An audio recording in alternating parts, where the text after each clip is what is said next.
Hello, hello, hello, and welcome to this is the Face Facts Unique Leaders podcast. And I'm very excited to have, I thought about what day it is. Everyone is like saying, what day of the week are we at? But today we are with Dr. David Greene, the founder of R3 Stem Cell.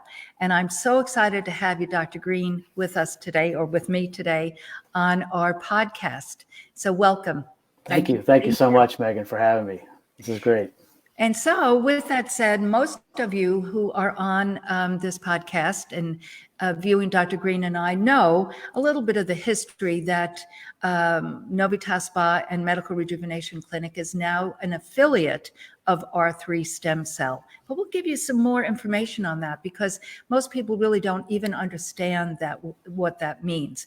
So Dr. Greene, before we go on, why don't you just share a little bit about your journey in orthopedics and then led to starting R3, and then we'll go on from there. Yeah, sure. Thank you once again for having me. So my background is orthopedics, and I practiced for several years, up until around about 10 years ago, 11 years ago. And what I really wanted to do was, I didn't want to just help, one person. I wanted to find a field where I could help thousands and thousands.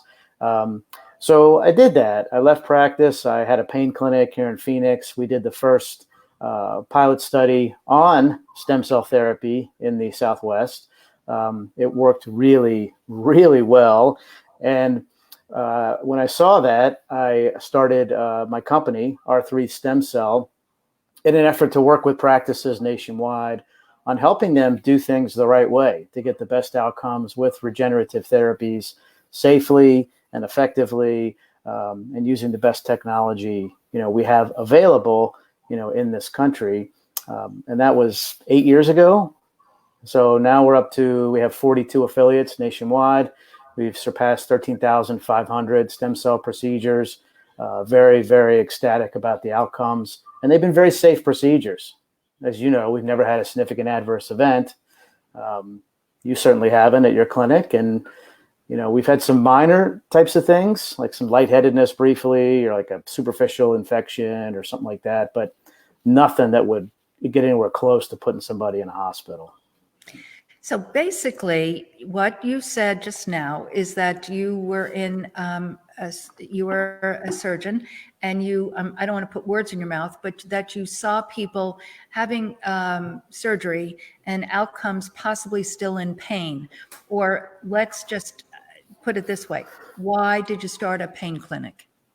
Well, the paradigm, of pain management or surgery in this country is not really to regenerate, back to functionality.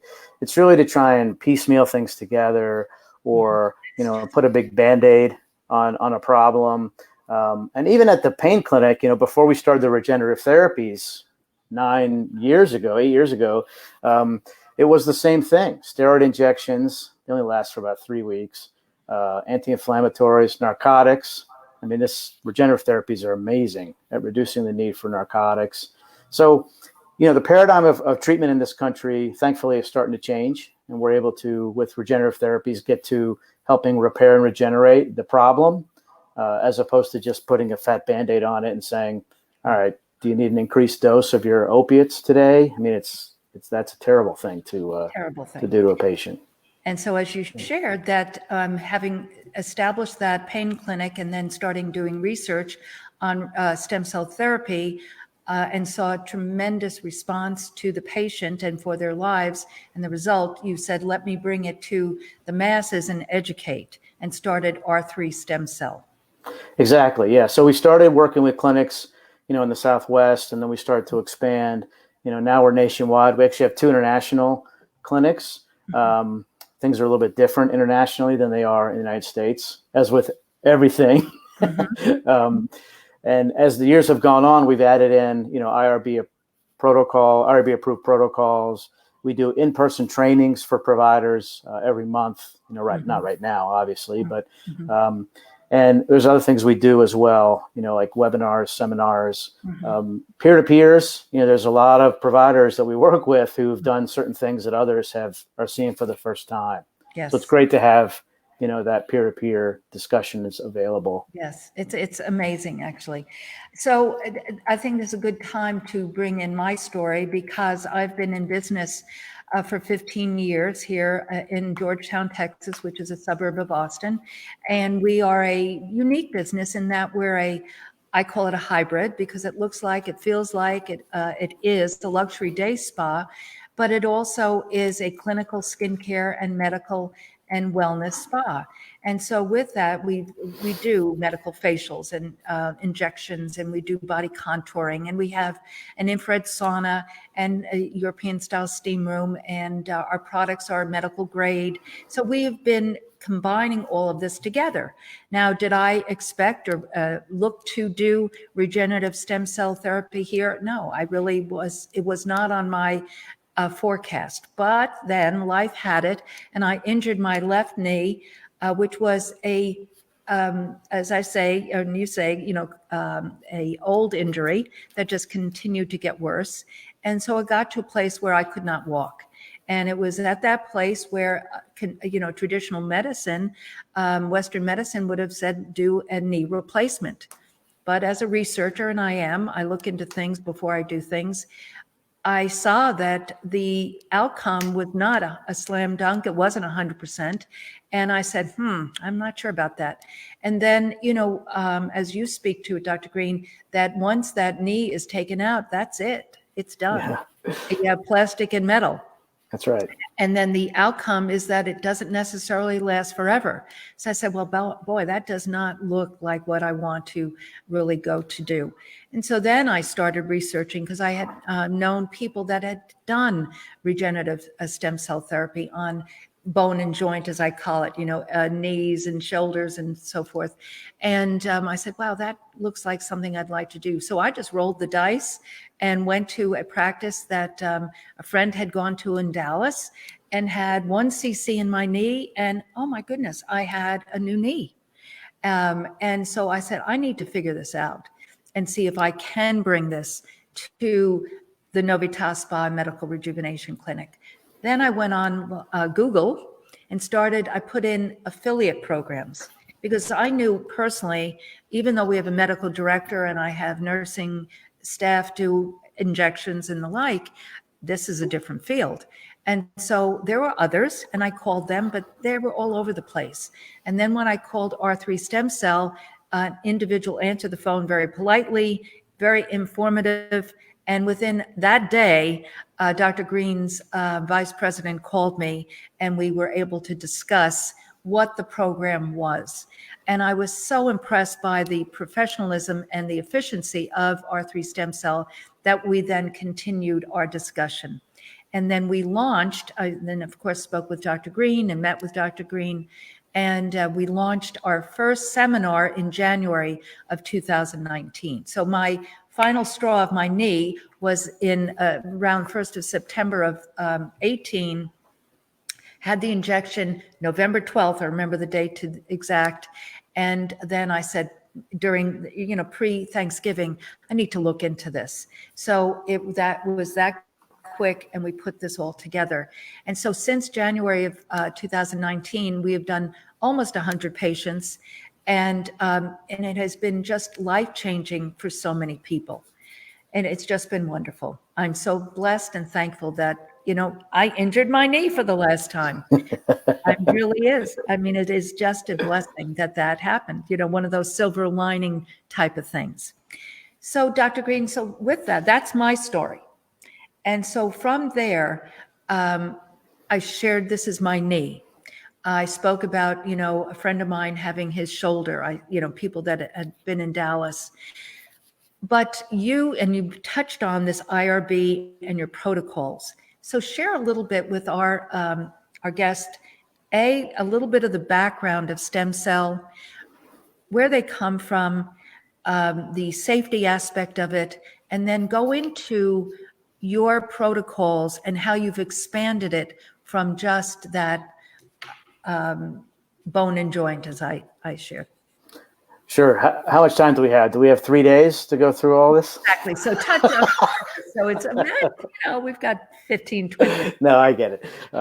Yeah. So stem cells are primitive cells that really are a blank slate in our bodies. They haven't decided yet what they want to differentiate or turn into, and they do have a lot of options.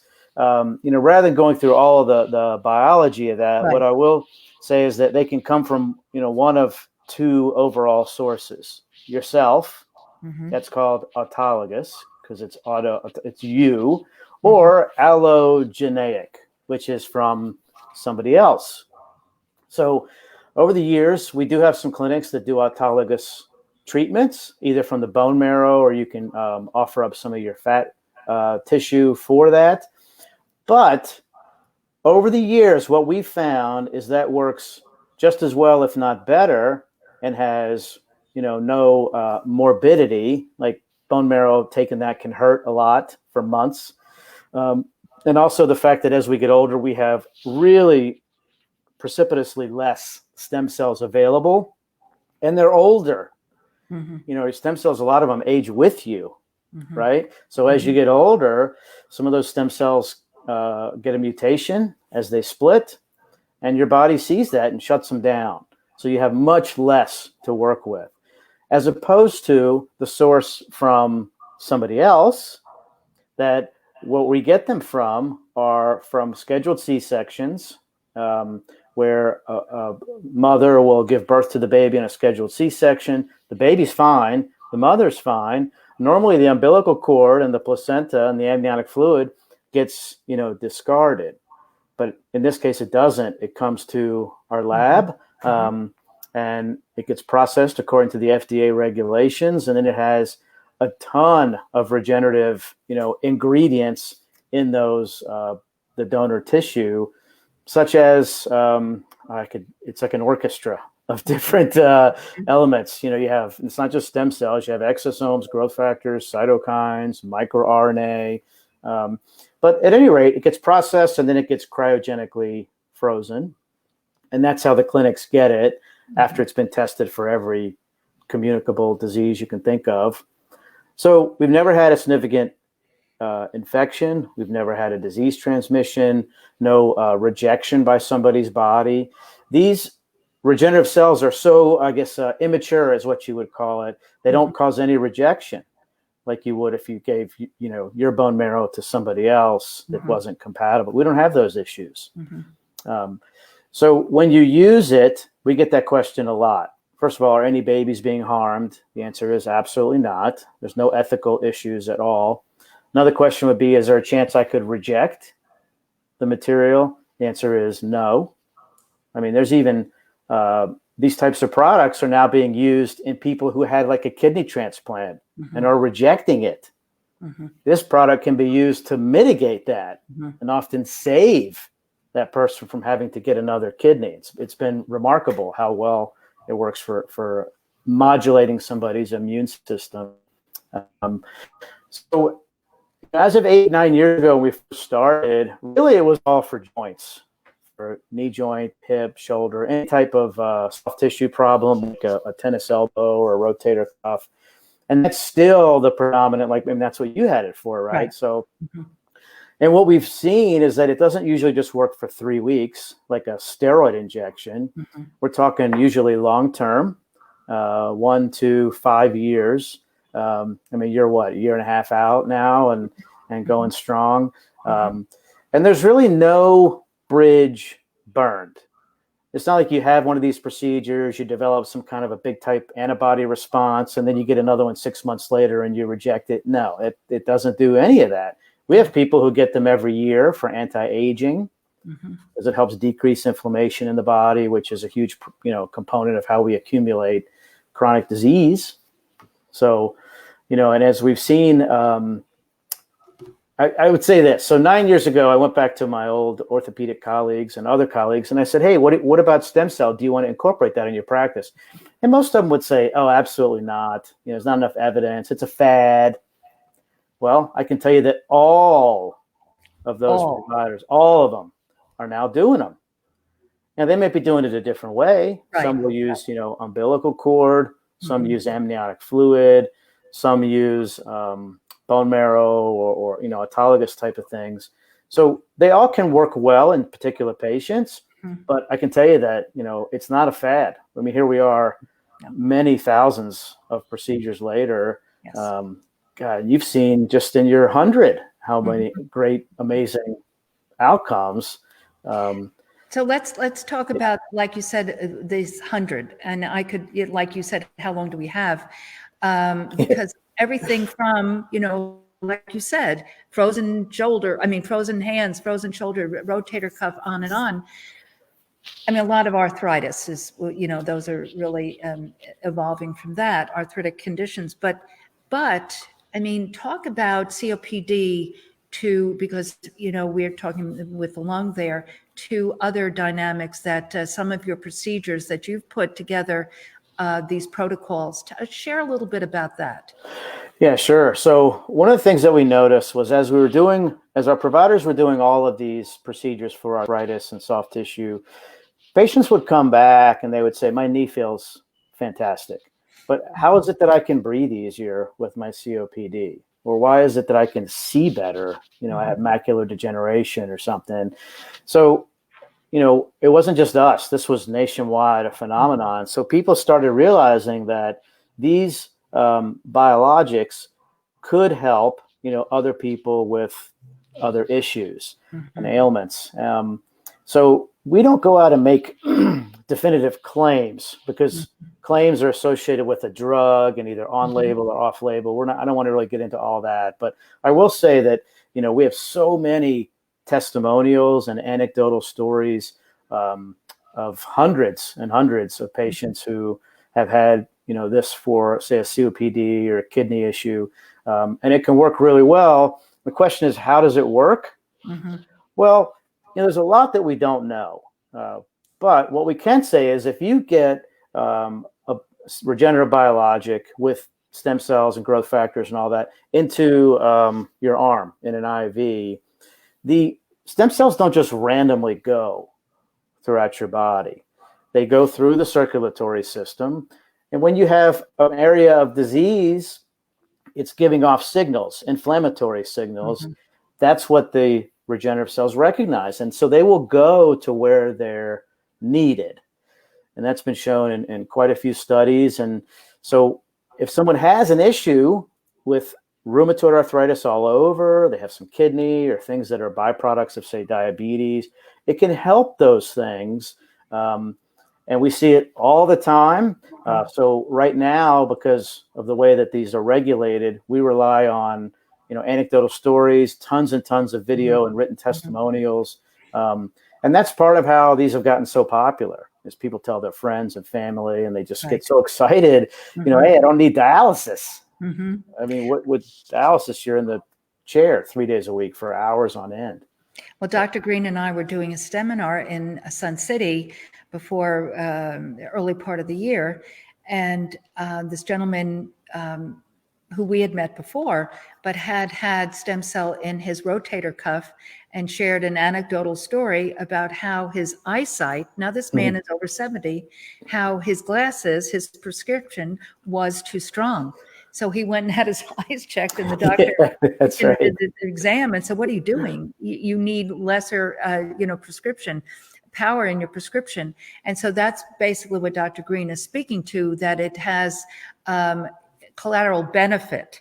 Whereas, with steroid procedures, you end up getting Yes. collateral damage, right? You get your Let's blood speak sugars about that. through the roof. You can get weight gain, water retention, all these things that are not, favorable. You don't really want them. So that's the beauty of these procedures, that you often get benefits you didn't even realize you wanted, The week before we talked to that gentleman at Sun City, I was in Portland, and we had a gentleman, Jim, just randomly come into the seminar because he had, years ago, he'd had a knee procedure, did really well. He noticed at the time that his breathing got better as well. So 3 years later, he noticed that his breathing was getting worse. So he came in to get another procedure specifically into his lungs with a nebulizer. And he owns a big farm, and he's back at, getting up at 5 a.m., walking all around, feeding all the livestock, taking care of the the crops and things like that it really brings a tear to your eye when you hear about it. Just saves somebody's quality of life. Absolutely. He's playing with his grandkids again. He really was like housebound for years. So very gratifying. Just with myself, I think back of with my knee, I've done so many things in this past year and a half that I could not have done at all, couldn't have. And so it would have continued to deteriorate my life. I want you to speak to a little bit so people understand because this is a question I'm asked all the time. Now, Novita is on the square, so it's soon, and in the previous and soon, people will be back here walking the street, the square. And we have a banner in the window, and people will walk in and say, oh, my mother had stem cell, it did not work. But I know the correct questions to ask and talk about PRP and that type of thing, which it is what's the benefit of, but also is not stem cells. So if you would speak to that a bit. Yeah, sure. So you and I have seen this time and time again where, people that come into seminars or think that all of these treatments are basically a commodity, that it's the same between, one of our clinics versus somebody else, in the Austin metro area. And that is completely not the case. So as an example, most labs in this country that take the donations and, process the umbilical cord or whatnot, they take some shortcuts by radiating the tissue. Radiation is very detrimental to live cells. It kills most all of them. And when you do that, what happens is clinics buy this material and they offer it as a stem cell therapy. And that's not what it is. There's really not much living in it. There might be some hyaluronic acid, which is like a motor oil for the joints. There might be a few growth factors. But what you really want is the entire orchestra. And when I say that, there's always sections in an orchestra. I can only name a few of them, but, they're like parts. And when you put these parts together, the sum is much greater than any one individual. So we make sure, and we have for 8 years now, that any biologics that our centers use are not radiated. There's no potentially harmful preservatives or feeders used in the processing. Some of these labs use fetal bovine serum and things that can potentially transmit disease. We don't involve any of that. So you get very careful processing that keeps the bulk of the cells, usually over 75% of them, alive and functional.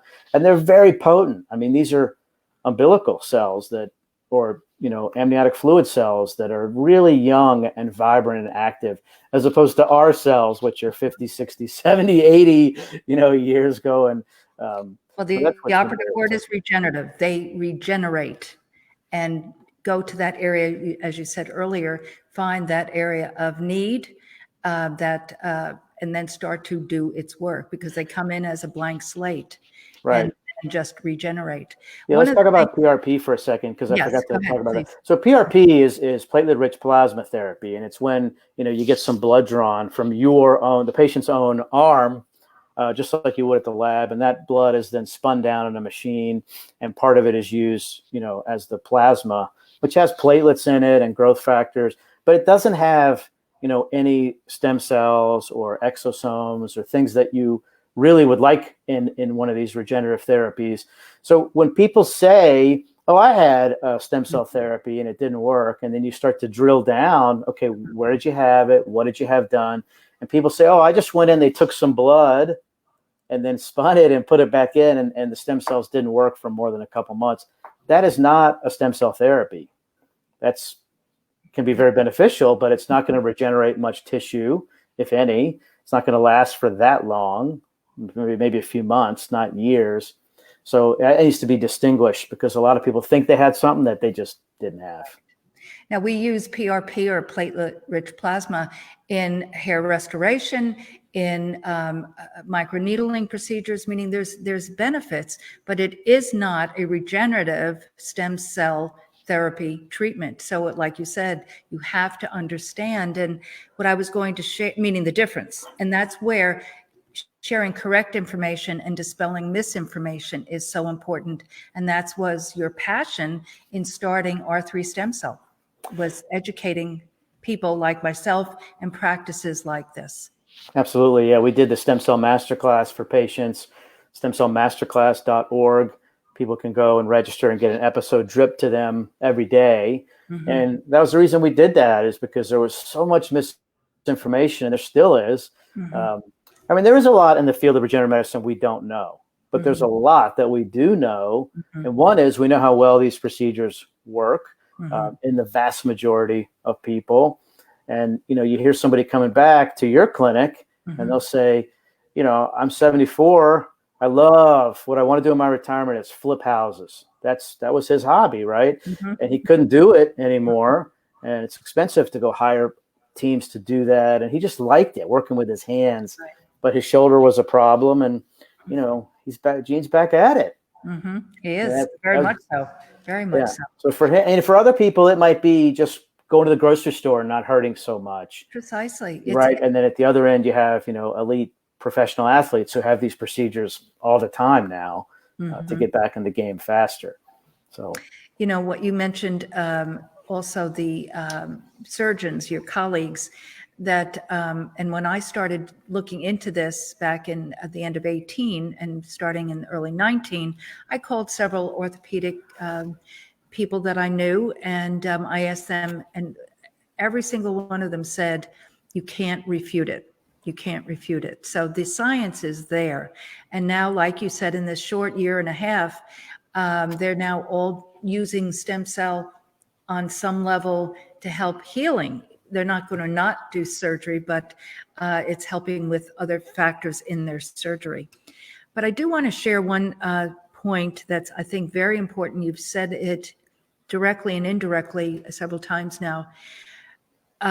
When I started looking into doing this, and I called my insurance agent, who is a medical insurance broker, meaning he doesn't do cars and homes, it's medical practices and medical spas.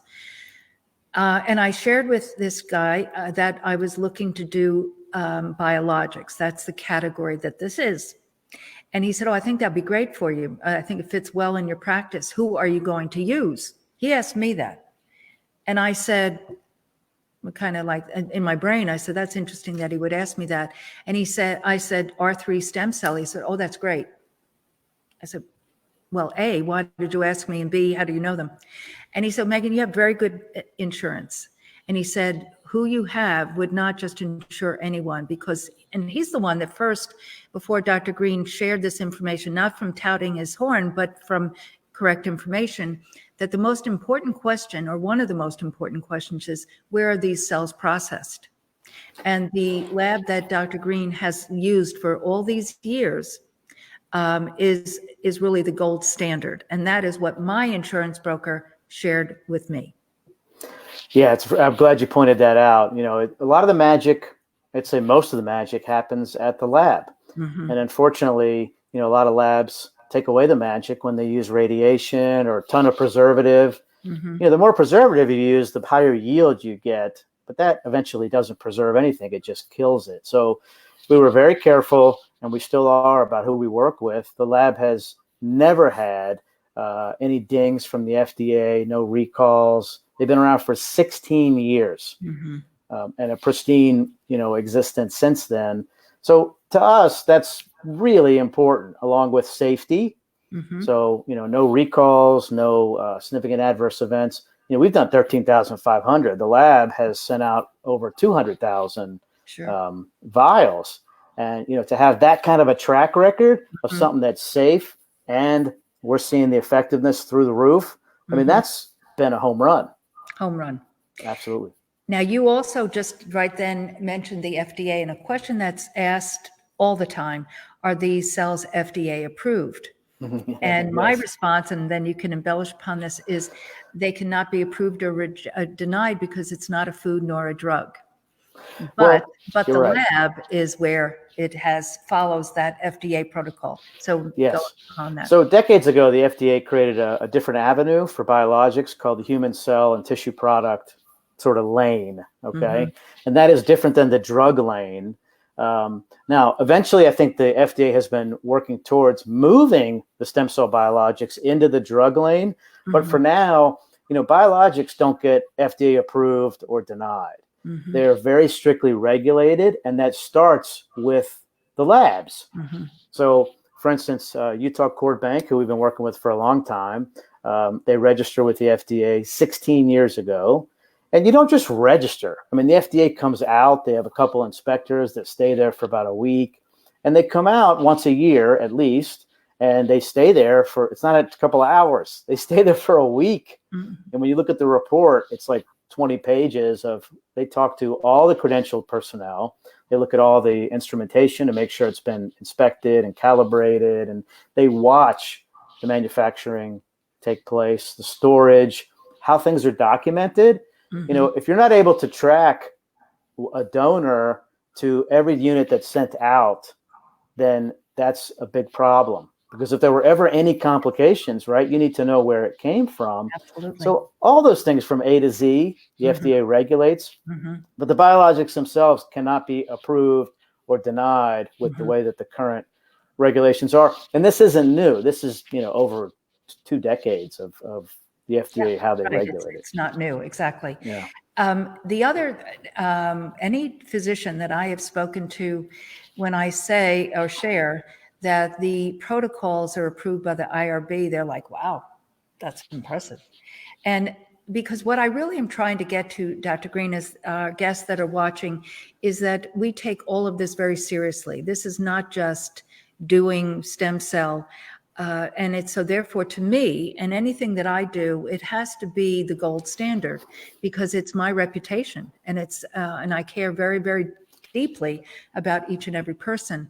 So it is, and I don't want you to, like you said, to get too far in the weeds with IRB, but that wasn't easy for you to ascertain and put it together and then get it approved. Just kind of a layman's version of why that is so important.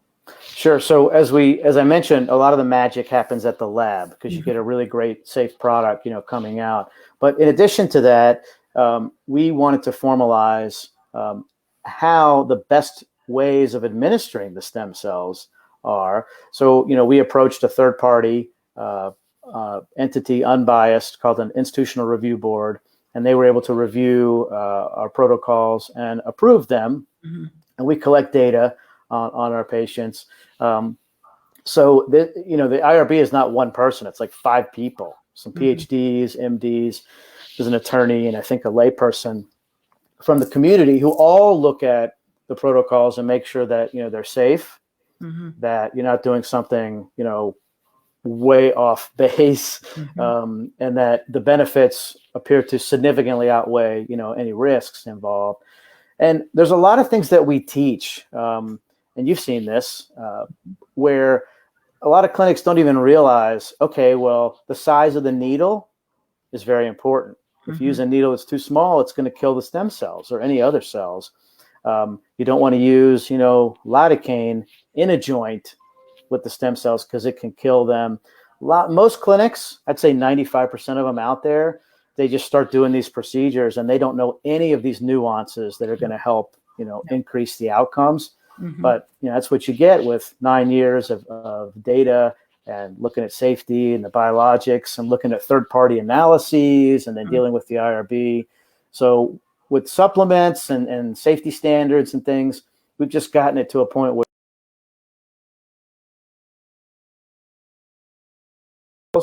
but you've seen it. I mean, what percentage of outcomes are overall is about 90% would say they would want it done again after a year. And have.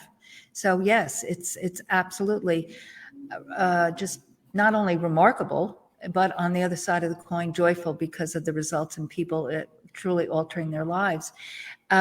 Someone texted me just the other day about and just sent me the link to a quote unquote franchise. And I was aware of this and others out there. But one of the things, again, Dr. Greene is not going to tout his horn about this, but this gentleman travels the United States, well, maybe not right now, but when the world opens up, will. And it's about this education information, and whomever watches this has obviously going to learn more than they knew before. But this is from the person who is a pioneer, not just doing it, so to speak, and not knowing, like you said a minute ago, just that they're doing it. So that we care about you and care about your results. And Dr. Greene is on the forefront, always continuing to look at the science, like you've been saying throughout this, but also sharing this throughout the United States, and again, trainings in Scottsdale as well as Las Vegas. So it's just very, very exciting to be part of R3 Stem Cell as this continues to grow. But I want to share one last thing before we close, in light of the differential, is that when you first came here, Dr. Greene, and to Novita, and you saw that I had an infrared sauna, and you were like a kid in a candy store, you went, "That's great." Yes. And one of the things that Dr. Greene and I had talked about before he came here was that it's about putting a program together. Well, anyone that knows me, it knows that I'm very program oriented. And so when you saw the infrared sauna, why did that excite you? So here's what happens with most clinics, and is that they don't know. And what they don't know, ends up being a disservice to patients. They think that if they take this vial of a dead product that's been radiated at the lab and inject it into somebody's knee, that's it. It's done. That they're going to have a great outcome.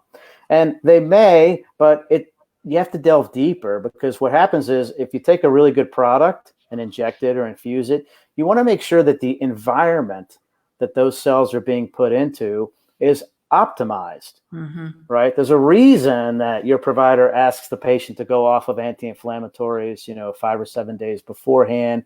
There's a reason we don't want them using cold, like ice, afterwards for a couple of weeks. We want them using heat. There's reasons for this, because what we want to do is we want to not only activate the existing stem cells, but encourage them to replicate and replicate again, and expand their utility in the body, send out more signals to other cells that you have that can come in. So the infrared sauna is very, very helpful in that regard, because studies have shown that infrared signals can amp up cellular activity. And what that means is those cells can then send out more signals to your repair mechanisms to come and pitch in.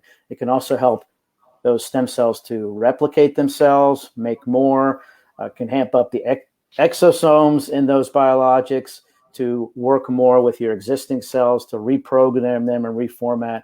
The end result is that you get just a better outcome and from a better environment. So not only do you do infrared sauna, but you do it multiple times. Correct. And it's fantastic. I mean, it's safe, right? It's not hard. And it's one of these things where it really does help with the outcome. It's a great program. So with that, I'd like to open this up. I don't know how many people are still with us. There were quite a few that came aboard, but are there any questions that Dr. Greene can answer at this time? So I should have said that in the outset to just pump in. People have said hello, but I didn't indicate that we would take questions. So next time when you come on. But one of the things I said before we close, but this, when you just were speaking there, made me think about, and you did share before, about radiation. You've said it several times. And the question that I am asked also is about how many stem cells do you receive? So if you touch upon that a teeny bit. Sure. So, in these biologics that are used, and as I mentioned, some of them the ones that you guys use have part of the umbilical cord, and there's a substance in there called Wharton's jelly that is a humongous source of mesenchymal stem cells. There's also part of amniotic fluid and a little bit of the inner layer of the placenta. So it's sort of a hodgepodge, I guess, of anatomy. And what they do is they are a great source of all types of regenerative cells. There are billions of exosomes in 1 cc. Okay, exosomes are byproducts of that one. That's my Alexa. Okay, good. There's billions of exosomes, which are byproducts of stem cells, which can help. And there are millions of live stem cells.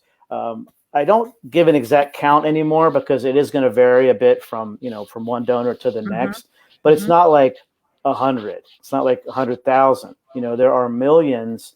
And we've had this verified several times by a unbiased third party, either a university lab or somebody who looks at the donor material. And people ask us, well, does cryo freezing kill cells? The answer is yes, but only about 20%. So if you put 15 million stem cells in a CC into a cryogenic freezer, you're going to still have 80% of those viable once you thaw it out, even 10 years later. So it's just like an egg donor, right? I mean, you could freeze those for a decade, 2 decades. For sure. They'd be fine. But yeah, so I don't give an exact number anymore, but I would say, anywhere from 1 to 12 million per CC. It's a lot. And then, but also when you go to other countries, they radiate. And so it's like, share your Xerox copier point. Yeah, I love that analogy. I'm glad you brought that up. So we get asked a lot, you do too, why wouldn't I go to Panama or Argentina or, insert name of country here other than US to go and get my stem cell therapy? Well, it could be fine, right? But one of the things that is not allowed in the US that's totally fine and outside the US is culturing the stem cells. So in the US, when you get a donor material and you process it, that's it. You're not allowed to put it on, a petri dish and amplify the cell count. They do that routinely in Mexico, Panama, or whatever. The problem is that most of these labs, they just culture and culture and culture and culture and culture. And what you end up with is they've cultured this sample so many times that you start to get mutations and you start to get a shutdown of the functional capability of those stem cells. So people will say, well, I could go to, Europe and get 150 million stem cells in one setting. Now, it's probably going to cost them $20,000, $25,000 to do that. But what they don't understand is that just because it says 150 million stem cells from the lab, most of those stem cells are not going to be functional at all. They're going to be basically alive, but non-functional. It's called senescent because they've got a mutation and the body just shuts them down. They don't let them do anything. So for instance, if you go, pay $25,000 to get 100 million stem cells, and 2/3 of those are dead or non-functional, is that any different than getting a 2 or 3 cc treatment here for much less cost, no passport? Right. You know that it's very safe because it's been through these FDA regulations that are above and beyond. It's really a no-brainer in my view. And so the analogy that Dr. Greene often uses is you get a new cartridge and your copier is, it looks like you went to FedEx, but then over time, that same cartridge is really very non-functional, can barely see the copy. And that's what happens with this continuous, change to that cell. So I say to people, it's that word right there, regenerative. It's about having those live, fresh, new cells regenerate and do its work.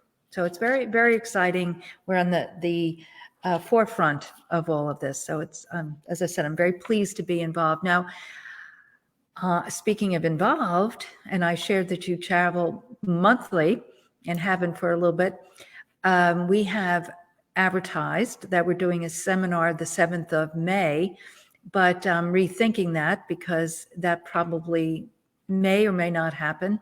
But with doing this type of thing, we're thinking it through and how we can continue this information. But so we'll keep you posted on that. And we might do a seminar here in the boutique, and I would conduct it. Dr. Greene might not, but he might pop on to say hello. So we're just going to think in the box, out of the box, around the box. At some point, this Friday, the 24th, we're able to open the door and greet people, have people come in, comfortably for retail of the Novitas Spa clinical products, gift cards. Mother's Day is the 10th, but hopefully we'll be able to have some guests here and do a seminar, maybe 6 feet apart from each other, maybe, 10 people versus 20, 30 in the room. But regardless, we're going to keep going. And because this is, this is a necessary procedure. This is not, it's changing people's lives. And so we will continue on.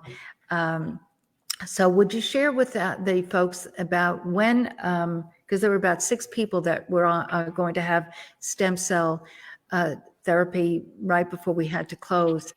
Is there any caution to anyone to say, gee, I shouldn't have this right now? Meaning we've talked about the safety aspect of the lab. We've talked about how, we are, proceed under the IRB protocols. Is there any reason a person who really would like to be able to work with whatever they need, from a arthritic situation to COPD to autoimmune to other things, that they should not do it at this time? So the answer is no. When you look at the stem cell biologics that our clinics use, they do have a significant immunomodulatory effect.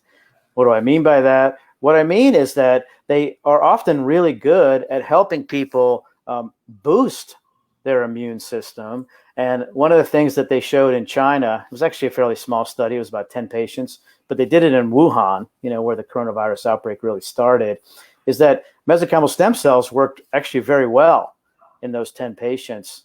7 of them got the MSCs, 3 of them were controls. Those patients passed away, and all 7 of the ones got the MSCs did really, really well. So it has been, I don't know if you've heard Trump talking about the amniotic or placenta derived. That's what he's referring to, is an opportunity. But at any rate, the answer is no. We've shown that, researchers have shown for decades now that, the mesenchymal stem cell treatments from the umbilical and amniotic and derivation help to boost somebody's immune system. They actually are now using these mesenchymal stem cells in patients who have failed organ transplants, helping to mitigate that failure. And it saved a lot of patients from having to go back into surgery for a new organ transplant. So it can boost the immune system. It can really help. For instance, with someone has the cytokine storm they talk about with corona, it can mitigate that. I think that's why those patients in China have done really well from it. But, I wouldn't have any concern coming in and getting one done, or having my parents come in and get one done. I think it could only help, a patient with their immune system. We have a lot of people now who get them just for anti-aging. They don't actually have a degenerative knee or something like that. They just want to help to reduce the inflammation in the body that's chronic, boost the immune system. And, we have patients who come in every year or two routinely to have those procedures done. Well, I was about to have an IV for the same, what Dr. Greene is speaking about, meaning prophylactically, meaning just for health and wellness. I'm, by the grace of God, very healthy, don't take any medication, but I want to keep that going. And so I'm going to do what I can do to do that. And so once the nurse can come back in and do that, I will have this IV. It's a great idea. Yeah, no, it's very, very, very, very exciting. Well, thank you, Dr. Greene, for joining us. This will be on YouTube. This will be on my blog. This will be on, obviously, live, but it will also be on our eBlast tomorrow. So if anyone missed this, please do join us, because we shared in this very almost an hour, but this short period of time, a lot of good basic information. Is there anything else you'd like to leave our guests? Well, I just want to thank you. I think this is a great opportunity to provide some education, and also just to showcase the fact that, I've seen it firsthand. You guys have really embraced working with us, and likewise, the outcomes have been fantastic. You and I have seen that now for 1.5 years of doing them. And you really care about your patients and the outcomes. I see that. I see them coming in, hugging you and your providers. So it's been a total blast working with you. Oh, Thank you for the opportunity. Oh, thank you so much. Well, we'll keep you posted, folks, about May 7th. And if anyone, as a matter of fact, I will share this, that someone called me today, and it wasn't one of the 6 that have postponed it, but called me today and said, when can I come in and have a consultation with you? And I said, you can come now after Friday, anytime. But, as far as the procedure, I'll keep you posted. But so people are ready to embrace health. And that is truly, Novitam means new birth, new life, always something new. That's my promise. We'll see you soon, Dr. Greene. Thank you. Thanks, Megan. Be blessed. Thank you. You too.